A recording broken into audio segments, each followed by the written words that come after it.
The Muggle Death Eater and His Daughter by Great 78. Chapter 33. Presentations and Preparations. May 1997. Harry seemed more and more agitated as the months passed. Early in the school year, he had confided in Hermione and Ron that he and Dumbledore were meeting periodically to discuss the Dark Lord, the prophecy, and things that might come to pass, as well as information that could be helpful in defeating Voldemort. She could tell that all of this was weighing heavily on him, and whilst she felt guilty knowing about the plot afoot to stage Dumbledore's murder, she had agreed not to tell him. He would find out after everything was done, she knew, but in order to sell the believability of the murder, everyone had agreed to keep the information within the 9 of them. For a while, at least. It was a tenuous but well-connected network. Draco and Hermione liaised with Snape and McGonagall. In turn, the two of them discussed things with Dumbledore. Dumbledore met regularly with Richard, Lupin, Sirius, and Tonks. Tonks was often on patrol in the school and its grounds as part of her oral protection, and was able to speak to everyone. Late May 1997. When the Lucius mobile phone buzzed in his pocket, Richard sighed deeply. It had been a long day. Jugson had stopped by the dental practice during Richard's lunch hour, and had monopolized his time by recapping in great detail the investor meeting that the wizard had just come from. Richard only wished to eat his sausage sandwich and chips in peace, but was forced to endure discussions of margins, just-in-time delivery, and the need for a website. Hardly a day went by that Richard did not regret coming up with the Fixer Elixir, but some days, like today, as the grease cooled and congealed beneath his sausage sandwich, he wished he could go back in time and suggest that perhaps Voldemort should sponsor a celebrity golf tournament, or something else entirely. He stood and made his way to the basement to retrieve the beat-up tennis rackets that he pretended to use to play doubles with his old friend Robert. He tapped out a quick response to Lucius that they could meet on the curb since Linda was home. "Linda, Robert wants to meet for doubles," he called as he came back up the stairs. She met him in the hall with a small gift bag. "That's perfect. I saw this funny shirt passing my shop yesterday, and I couldn't resist. With all of this tennis you've been playing, it just seemed appropriate. What with all the time you've been spending with Robert playing doubles," she said with a grin. He withdrew the black shirt from the bag. On the front was the outline of a tennis ball, with lines coming away from it to indicate motion. The 3 words that ran across the chest stood out in bright white screen print. He chuckled. "That's a good one. I'm sure Robert will appreciate it." "Well, you're in luck. I've already washed it, so it's ready for your match tonight." Richard hesitated for only a moment, then whipped off the plain grey t-shirt he had on, and put on the new one. Linda smiled languidly and ran her hands across his chest. "So sexy, Mr. Granger. You're welcome to court me any time." Despite his unease about the impending meeting of the Death Eaters, Richard's heart swelled with love for his wife. He pulled her into his arms, crushing her to his chest. Amidst all the craziness, the magical surgeries and energy drinks, the prophecies and receptions and drinking straws, sometimes it was easy to forget why he was doing all of this. He would do everything he could to protect his family. He always had. Their lips met in a slow but intense kiss. She moaned as his tongue played lightly across her lips. Her hands were running up and down his back now, gripping his arse through the thin trousers he wore. He felt his cock stir against her and groaned. She pulled away slightly. "Are you sure you don't have time for a quick match in the bedroom with me?" she asked, her half-lidded eyes staring into his. He swore softly, in agony. "Not even time for a game, I'm afraid. But can we volley when I get home later?" "That would be aces, love." The meeting was about to start when Lucius apparated them back to the gates of Malfoy Manor. They hurried inside, to the designated dining room. "Ah, Cousin Richard, I am pleased that you could join us," Voldemort called to him, gesturing to a chair at his right for Richard.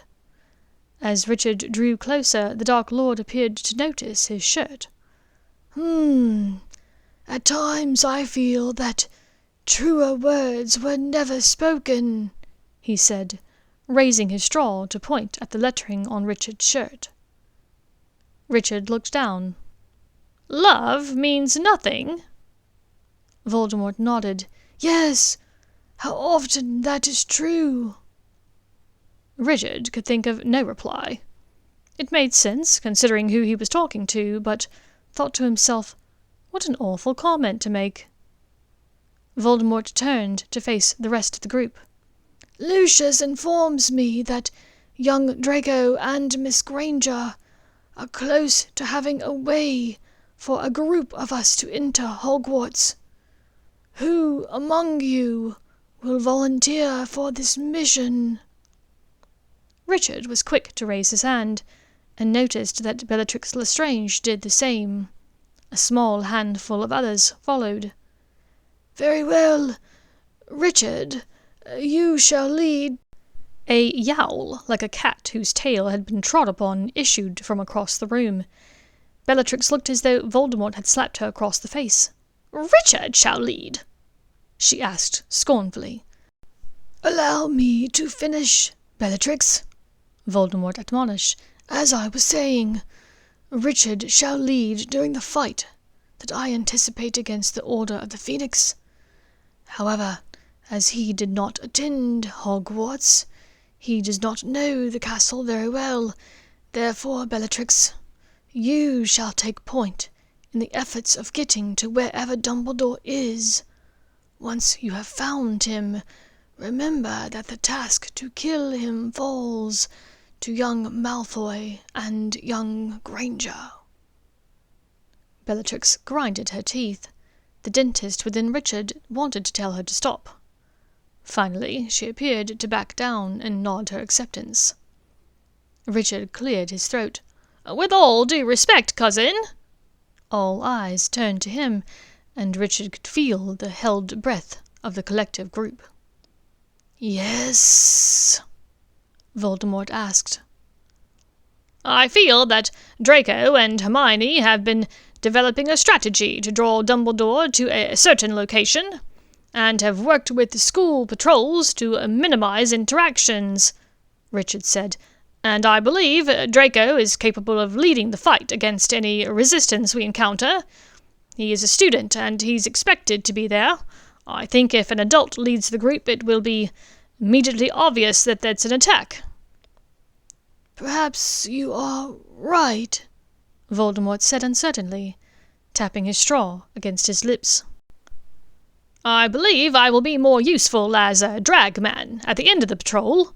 That way, if we're attacked from the rear, we will be protected," Richard offered. This had been discussed and planned with order, so that no Death Eaters wandered away from the group and struck out on their own. "You must be ready to go as soon as Malfoy tells us that the cabinet is ready. Remember," Voldemort said, turning a stern eye on Bellatrix, who sat up, straight to listen. "I have commanded Draco or Hermione to administer the Avada Curse. The children are to be given every chance to succeed. If either of them fails, it will reflect badly upon those around them, and upon their families." At this, Voldemort looked briefly, but sinisterly, at Lucius and Richard. Lucius dropped his eyes and swallowed hard, but Richard met the man's red gaze steadily. "Get through this," he told himself. "Just get through it. right now, love means nothing. Love means nothing.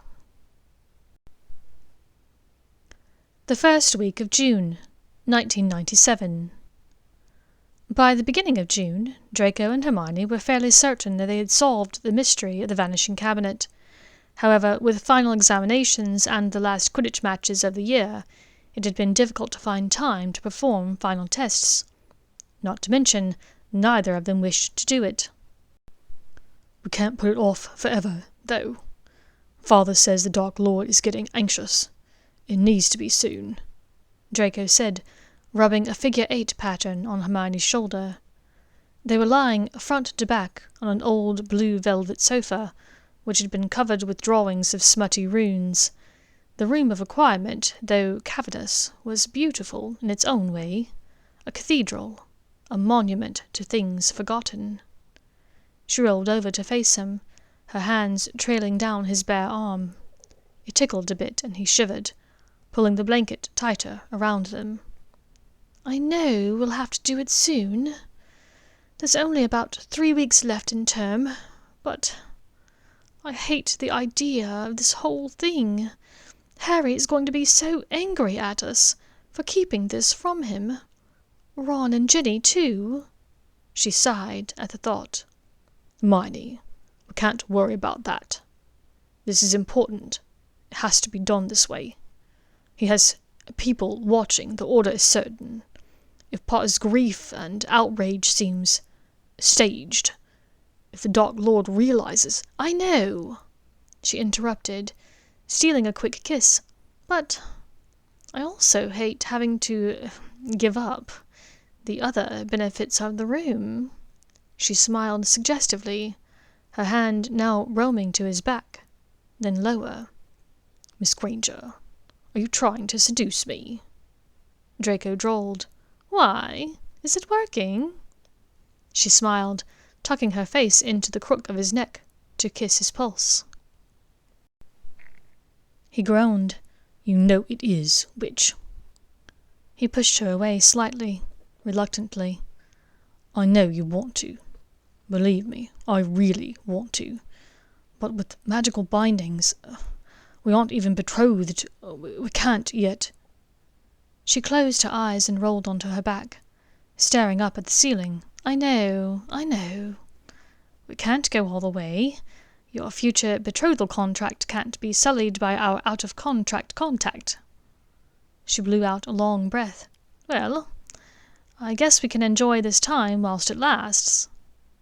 It was easy to think of the room of requirement as their own private oasis, he thought. A place for the two of them to get away from everything. In here there were no final examinations, no anxious Harry Potter asking what they were planning. Here they didn't have to worry about whether or not they would pass the apparition test, or if the families were in danger because of the secrets they carried. The only worry here was fixing a broken cabinet, something they had mostly accomplished. Still, the solitude drew them to the room often. The blue sofa was quite comfortable, and when they had exhausted themselves working on the cabinet, they often enjoyed each other's company on the sofa. The beauty of it was, they thought, there was no one to interrupt them. But they were mistaken. From near the entrance of the room, a slight distance away, came the unmistakable clinking of glass on glass, a frenzied voice muttering about allegations and secrets. Draco sprang up from the sofa, buttoning the fly of his trousers as Hermione whipped the blanket tighter around herself, groping blindly on the floor for her blouse. Draco reached for his knapsack and withdrew the Hand of Glory. He fumbled in the pocket of his trousers and fished out a small drawstring bag. With nimble fingers, he withdrew a pinch of black powder and tossed it in the air. "Draco!" whispered Hermione's voice urgently from the direction of the sofa. The entire room had been plunged into darkness. He gripped the Hand of Glory, and she swam into focus dimly. "Stay right there. I'll take care of it," he said to her quietly. He crept slowly forwards towards the entrance, where the fumbling had grown louder. Professor Sybil Trelawney had forced her way into the room of hidden things, dragging a cloth sack behind her, bulging with clinking glass bottles. Despite the darkness and the professor's decided lack of obvious clairvoyant ability, she apparently could sense that someone was nearby. "Who's there? This room is off limits for students. This will mean detention." Without speaking, Draco rushed at her. Bustling her and her bottles swiftly from the room, he closed the door behind her. "I need a room where I can hide things that no one can find, that no one but myself and Hermione Granger can get inside." He huffed out quickly, resetting the wards of the room to prevent more unexpected entries. He picked his way carefully back to Hermione, vanishing the instant darkness powder as he did so. He flopped back down on the sofa next to her. "Apparently, Professor Trelawney spends a lot of time playing drinking games by herself," Draco said with a chuckle. Hermione lay back, laughing. "That explains so much." In the 3rd week of June, Dumbledore asked everyone involved in the plot to meet one last time and go over the plan and their locations. "So, Hermione and I will meet Mr. Granger and his group at the Vanishing Cabinet," Draco was saying. "Wait, Hermione will be with you?" The idea of this made Richard nervous. "I thought she could perhaps stay, I don't know, safe in her rooms." "We have been over this," interjected Snape. "The Dark Lord has assigned this task to both of them. Both of them need to be present. He will ask for a full recount of the events from everyone there that night, you can be sure. If Miss Granger is missing, it will seem suspicious to him." But Richard wasn't sure how to explain his worries to these people. They all seemed so confident, so assured. How could they be certain that nothing would go wrong? In the military world, it was easy. If someone brandished a gun, they were an active threat. They could use it at any time, on anyone around them. You could shield yourself or produce your own gun, but the threat was obvious. In the wizarding world, everyone was walking around with a gun. But the gun was also a method of healing, or a way of producing something vitally important. It could be used for good or evil, and it was given to 11-year-olds. "Perhaps I can put your worries into words," Dumbledore said encouragingly. "You view wands as a threat. You worry that Draco's aim might be off, or that he will accidentally fire at Hermione instead, or that he will accidentally kill me." Richard exhaled and closed his eyes. "Yes," he whispered. "Dad," Hermione began, but Dumbledore held up a hand. "It's entirely understandable. A weapon is a weapon, no matter how one thinks of it. However, Mr. Granger, let me offer you a bit of reassurance. A wand, as you know, is different than an ordinary weapon. It is unique in that it cannot go off accidentally.